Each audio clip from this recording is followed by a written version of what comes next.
Bonjour à tous, je vous invite à vous abonner à cette chaîne, à aimer, à partager, à commenter ces vidéos, c'est très important. C'est une manière de nous soutenir. Merci à vous tous. Bonjour Nicolas de Villiers. Bonjour. Alors Nicolas de Villiers, donc vous êtes président du Puy du Fou, et vous êtes donc producteur du film Vaincre ou mourir, qui est sorti donc mercredi 25 janvier dernier. Alors c'est le premier film produit par le Puy du Fou, tiré donc d'un des plus beaux spectacles du parc, Le Dernier Panache. Donc c'est un film qui raconte la vie de Charette, le chef de file de la rébellion d'Échouan face à la République. Donc un héros royaliste, monarchiste, anti-républicain. Et forcément, une partie de la presse s'est acharnée sur ce film. Le Puy du Fourbe, titre Libération. À fuir au galop, nous dit Télérama. Très peu de cinéma, beaucoup de bruit et de fureur. Prosélyte, nous dit l'Obs. Alors voilà, je ne pense pas que les avis de Libération, Télérama ou l'Obs influencent véritablement l'avis de nos auditeurs. Ou alors plutôt comme une boussole qui montre le sud. Mais pour parler de ce lynchage quand même, la première critique, c'est l'exactitude historique du film. Donc on en a parlé déjà avec la semaine dernière avec Rénal Sécher, qui apparaît d'ailleurs dans le film, qui nous avait dit que tout ce film était vrai. Et c'est le même reproche en réalité qu'on vous fait avec le Puy du Fou, c'est l'inexactitude des faits historiques et l'orientation politique qu'auraient vos spectacles et maintenant vos films avec Vaincre ou mourir. Alors est-ce que vos spectacles et ce film sont orientés idéologiquement, politiquement ? C'est, je crois, une absurdité que de prêter à une œuvre artistique une orientation politique comme si c'était une espèce de surprise jaillissant de nulle part, alors qu'on sait que n'importe quelle œuvre artistique est forcément un regard.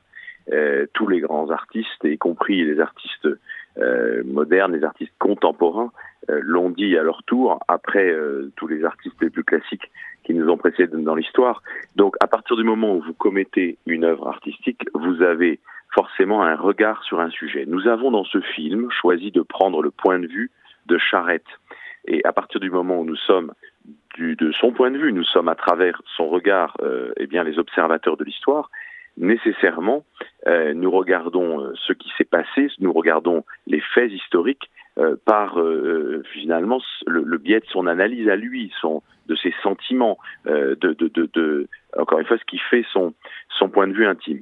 Et donc, les critiques qui sont faites sont celles, en général, formulées par des gens qui pensent que la terreur n'est pas terminée, c'est-à-dire le principe de la terreur, c'est si tu ne penses pas comme moi, eh bien je te tue.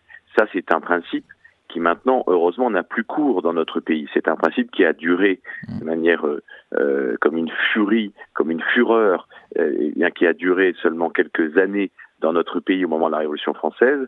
Mais j'ose espérer qu'aujourd'hui, nous sommes dans un pays qui a la libre expression et qui nous permet d'exprimer les points de vue des uns et des autres. Je terminerai la réponse à votre question en vous disant, Charette, c'est un héros français qui appartient à tout le monde. Ça n'est pas un héros qui appartient à un clan plutôt qu'à un autre. Et donc, je pense que n'importe quel Français, quelle que soit sa sensibilité, peut se reconnaître dans ce héros. Et justement, Solzhenitsyn était venu en Vendée voir votre père, Philippe de Villiers, et lui avait expliqué que le massacre des Vendéens avait influencé les goulags en Russie. Et ça, est-ce que c'est pas ça qui dérange au fond la gauche, c'est qu'il voit les prémices, les débuts de cette terreur et de cette fureur qu'a exercé la République sur les Vendéens, qui après vont influencer les totalitarismes du XXe siècle. Vous savez, c'est frappant de voir que les quelques articles que vous citez qui sont maintenant derrière nous, parce qu'ils nous ont fait plutôt beaucoup de publicité plutôt qu'autre chose, mais ce sont des articles qui ne sont pas étayés sur le plan historique. C'est-à-dire qu'en réalité, on voit que quelques jours après cette polémique qui a démarré avec le lancement du film, beaucoup sont revenus sur leurs propres propos en reconnaissant qu'il y avait une vraie, comme on dit aujourd'hui, historicité au film. Vous savez, quand Solzhenitsyn dit ce que vous dites, c'est pas Solzhenitsyn qui le dit. Solzhenitsyn, il dit, Lénine a dit, il nous faut des Vendées. Et on appelait les dissidents, ceux qui se rebellaient contre la révolution russe, les vendéistes. C'est le mot qui était donné par les bolcheviks pour désigner ceux qui se rebellaient contre une révolution dont on a vu ensuite les fruits pendant 80 ans de communisme. Donc, vous voyez, c'est pas une invention ni d'un producteur de cinéma, ni de Solzhenitsyn lui-même, c'est une réalité historique. Donc moi je pense que le sujet, il est pour nous de laisser l'histoire aux historiens et de faire une œuvre d'art, c'est-à-dire un film, et comme n'importe quel film, d'adopter un point de vue. Mais cela dit, si on va sur le terrain historique, eh bien, on voit que nous avons en effet rythmé le film par un certain nombre d'événements historiques qui sont le cadre de l'histoire que nous racontons, qui est une épopée. Et par conséquent, quand elle est une épopée, elle est forcément légendaire. C'est-à-dire que nous prenons la main de l'histoire, et lorsque l'histoire nous lâche la main, c'est-à-dire dans l'intimité de Charette, dans les relations qu'il a avec les gens qui l'entourent, les conversations qu'il a pu avoir, c'est là que la fiction prend le relais. Et ça, nous l'assumons. Mais dans n'importe quel film aujourd'hui, il y a, d'une certaine façon, un message, y compris dans Avatar 2, qui défend une certaine vision de l'écologie, et ça ne choque personne. Mais pour autant, il y a clairement un message dans Avatar 2. Alors, on ne prête pas à Avatar 2 un biais politique, mais pour autant, il y a un message qui est de nature politique, si l'on veut. Donc, forcément, vous pouvez mettre de la politique partout à ce moment-là, si vous allez dans ce chemin-là. Donc, moi, je crois que l'enjeu pour nous, c'est d'abord de raconter une histoire qui n'a jamais été racontée au cinéma, l'histoire d'un héros qui appartient à tout le monde et que tout le monde mérite de connaître et qui ne cherche pas à diviser, mais au contraire à rassembler, puisqu'il montre que dans le drame, l'homme peut toujours se lever et par ce sursaut d'héroïsme, se distinguer, s'élever au-dessus de la mêlée et montrer que en toute situation, même la plus désespérée, il y a toujours un héros qui sommeille et donc il y a toujours une espérance. Et donc vous dites donc que ce film a rassemblé, en tout cas il a rassemblé plus de 100 000 spectateurs depuis sa sortie le 25 janvier. Et ce qui est intéressant, c'est de voir la différence de notes entre la presse et les spectateurs. Alors la presse a noté 1,4 sur 5 sur Allociné, tandis que les spectateurs, eux, ont noté 3,9 sur 5, ce qui est excellent. Alors, comment vous expliquez cette différence énorme entre des spectateurs qui ont beaucoup aimé le film, qui ont apprécié, qui l'ont bien noté, et cette presse qui s'est empressée, pour dire, de descendre le film? Eh bien, c'est très simple. Vous savez, lorsque vous êtes face à une œuvre artistique, normalement, vous n'avez pas besoin de mots pour la comprendre.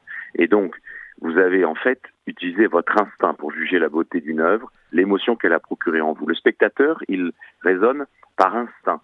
C'est à mon avis la bonne façon de raisonner face à une œuvre d'art, quelle qu'elle soit.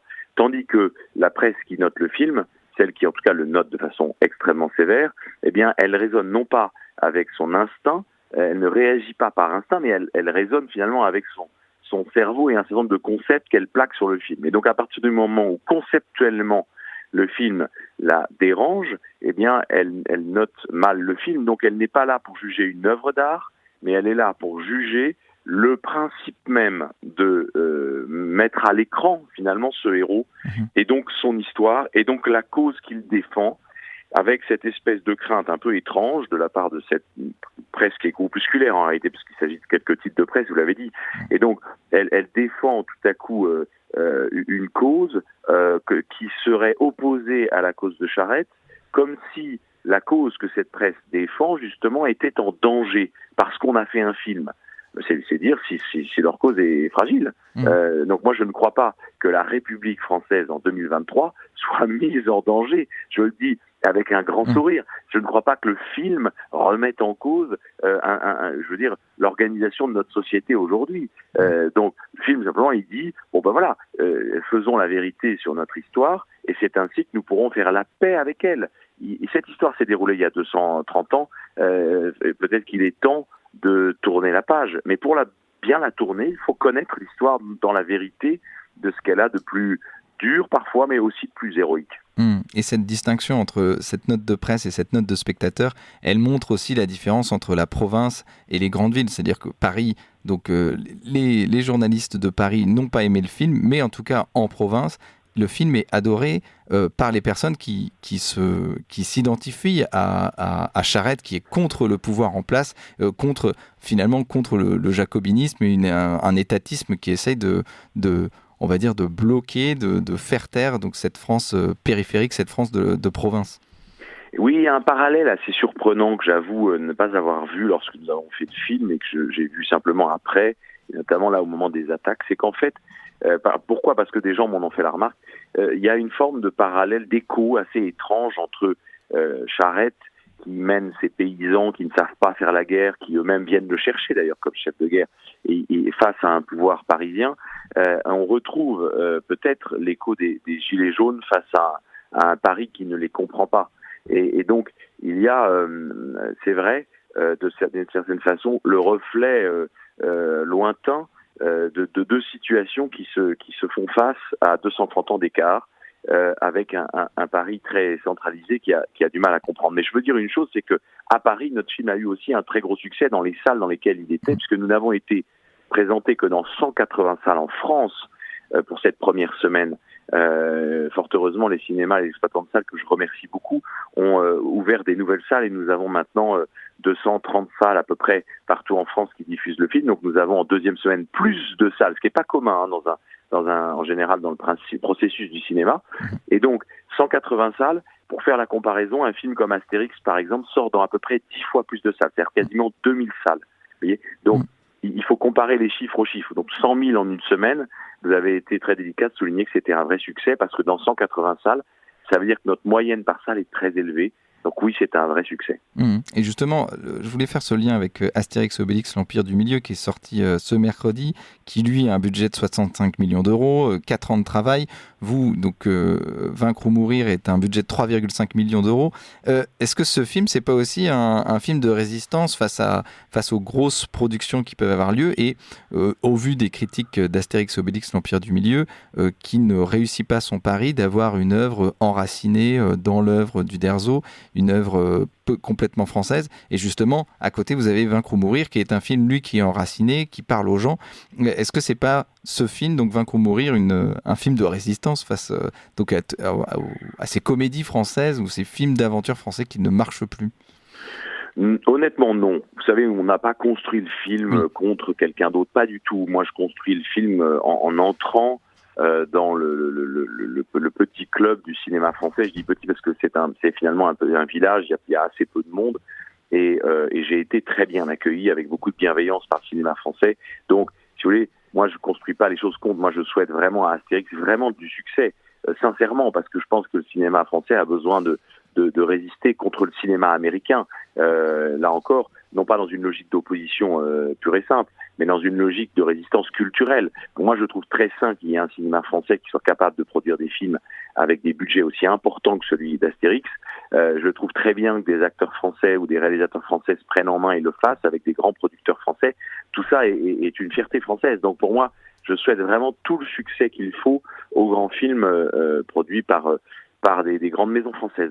Donc j'espère qu'il rencontrera le succès, mais il est vrai que voilà, c'est un sujet toujours difficile, Astérix, c'est clair. Mais en tout cas, nous, on n'a pas construit notre film contre qui que ce soit, on a construit notre film dans le droit fil d'un cinéma auquel, vous avez raison, d'une certaine façon, en filigrane, on veut apporter quelque chose. C'est pas du tout contre. En revanche, nous pensons que peut-être on peut apporter une valeur ajoutée, celle de proposer un cinéma épique qui a du souffle et qui va chercher des figures dans notre histoire de France.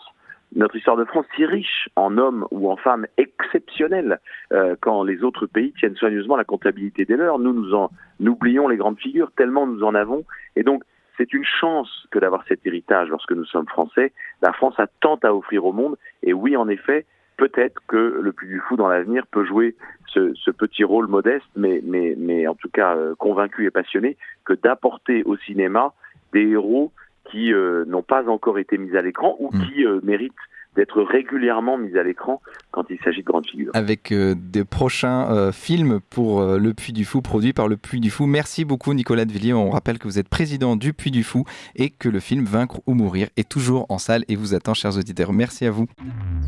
Vous appréciez cette émission? Alors aidez Radio Courtoisie à en produire d'autres en indépendance totale. Rendez-vous sur soutenir.radiocourtoisie.fr. Merci d'avance.